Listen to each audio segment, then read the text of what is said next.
Most people grow up believing success is something that happens to you, like lightning, like fate. You work hard, keep your head down, and hope one day the right door opens. That belief alone disqualifies more people than lack of talent ever will. Because while they're waiting, someone else is designing the building, installing the doors, and deciding who gets keys. Success is built by people who understand systems. Money is a system. Careers are a system. Social status is a system. Even motivation is a system. None of these operate randomly. Funnel. They respond to incentives. They reward certain behaviors and punish others. The people who rise fastest aren't necessarily smarter or more gifted. They just took the time to study how the game actually works instead of how it's marketed. Look at how power moves. Decisions are rarely made by the loudest person in the room. They're made by the person who controls resources, information, or timing. That control doesn't come from luck. It comes from positioning. From choosing roles that sit closer to the flow of money and authority. From understanding who influences whom and why. Once you see that, you stop chasing titles and start chasing leverage. Hard work is respected, but leverage is rewarded. Bid. Two people can work the same number of hours and end up with wildly different outcomes because one chose a system that compounds and the other chose one that caps out. Employees trade time for money. Owners trade decisions for scale. Investors trade patience for asymmetry. Symmetry. None of those paths are moral or immoral, they're mechanical, and mechanics don't care how badly you want the result. The myth of luck is comforting because it removes responsibility. If success is random, then failure isn't your fault. But randomness is the story told by people who never looked under the hood. When you study patterns, who gets promoted, who builds wealth, who escapes jobs they hate, you start seeing the same behaviors repeated. They ask better questions. They learn negotiation.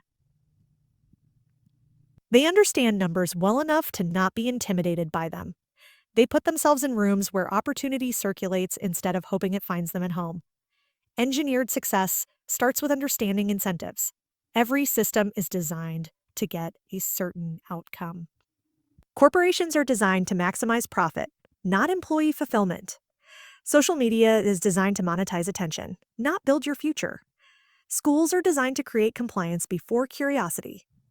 Once you understand the incentive, you can predict the outcome. And once you can predict the outcome, you can decide whether to play or build something better. People who win early learn this.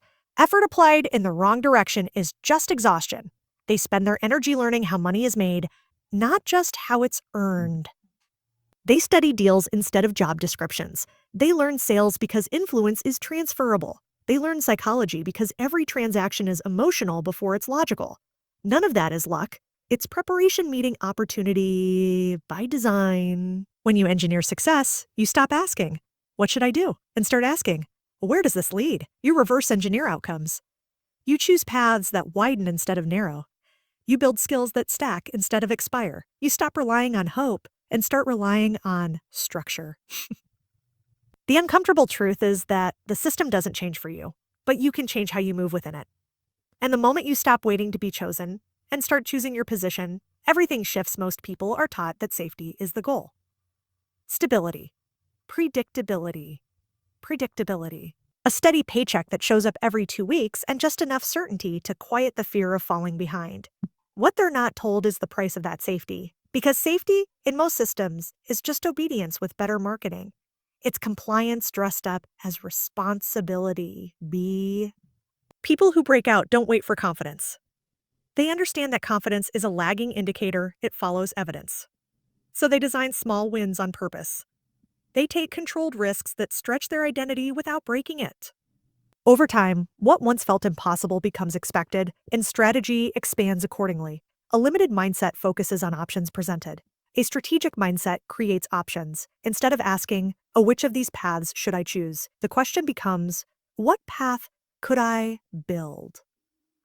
That's the difference between reacting to opportunities and manufacturing them.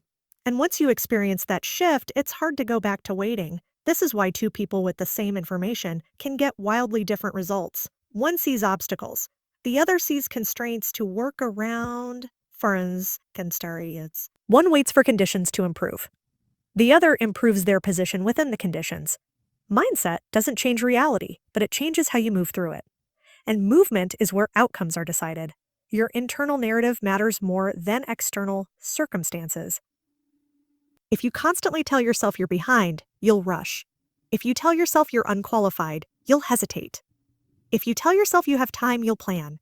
If you tell yourself you're building something, not escaping something, your decisions become proactive instead of reactive. Mindset isn't fixed, it's trained. Every time you choose responsibility over blame, learning over ego, and long-term control over short-term relief, you're upgrading it. And with each upgrade, your strategy evolves, your tolerance for risk increases, and your capacity for ownership expands. Hard work is praised because it's visible. Ownership is ignored because it's quiet. You can see effort, you can measure hours, you can applaud exhaustion. But ownership compounds in the background, and by the time it becomes obvious, the gap is already too wide to close quickly.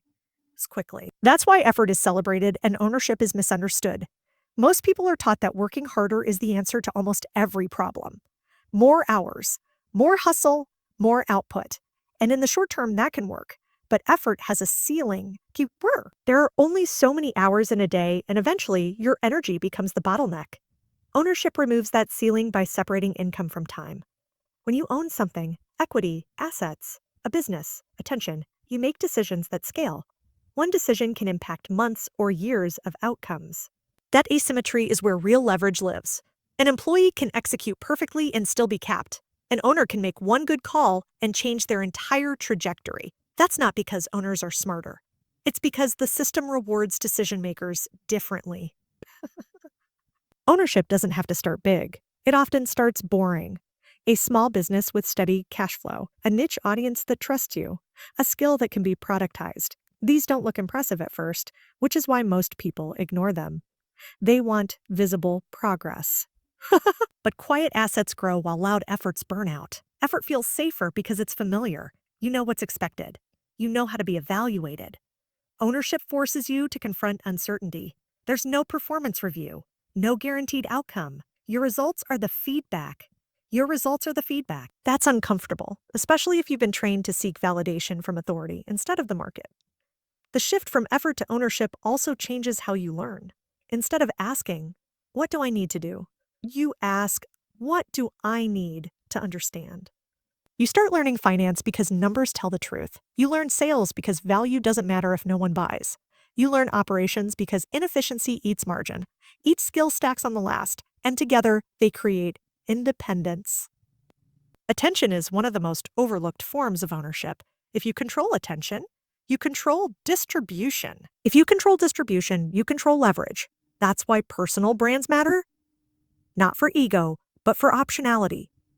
An audience gives you bargaining power. It opens doors that effort alone never will. People who focus only on effort often resent owners. They call them lucky.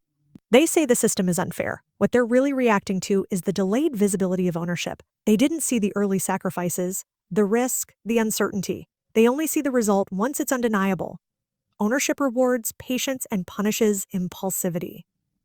It requires thinking in years instead of weeks. It demands decisions that look irrational to people optimizing for comfort.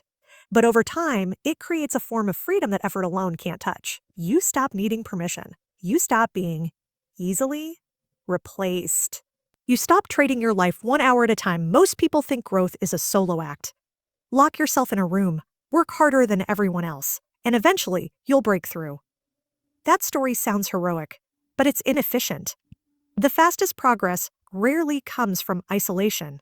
It comes from proximity, being close to people who have already solved the problems you're facing and are willing to tell you the truth. Calculated risk is the difference between chaos and momentum. Risk without thought is gambling. No risk at all is stagnation. The people who move fastest learn how to take risks with upside and limited downside. They don't wait for perfect certainty because it never arrives. They gather enough information to reduce blind spots, then they move. Each move creates new data, and that data sharpens the next decision. This is where community becomes a multiplier. When you're surrounded by people who are also taking intentional risks, your perception of what's normal changes. Conversations shift. Instead of talking about problems, you talk about solutions. Instead of asking whether something is possible, you ask how fast it can be done. That environment recalibrates your standards without you even noticing. Mentorship compresses time. Mistakes are expensive, especially the invisible ones. A mentor helps you avoid errors you don't yet know how to see. They don't give you answers. They give you frameworks. They challenge your assumptions. They point out where you're playing small or avoiding discomfort. That kind of feedback is uncomfortable, but it's also invaluable. The journey feels unhinged because it breaks social patterns. Social patterns. You stop following the expected timeline. You make moves that don't make sense to people optimizing for stability. You invest money where others save it. You say no to certainty in exchange for leverage. From the outside, it looks reckless. From the inside, it's calculated. Risk becomes easier when it's shared. Not because responsibility is diluted, but because perspective is expanded. When others are building alongside you, failure stops feeling fatal. It becomes part of the process.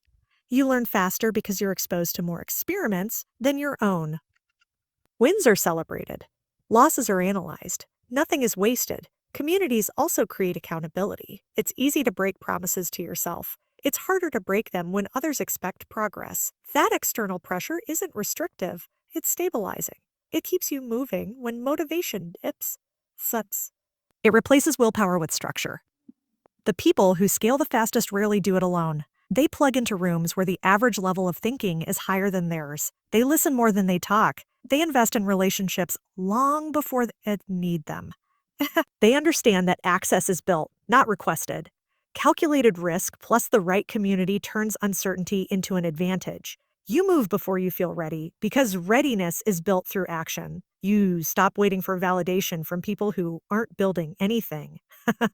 You take feedback from those who are in the arena.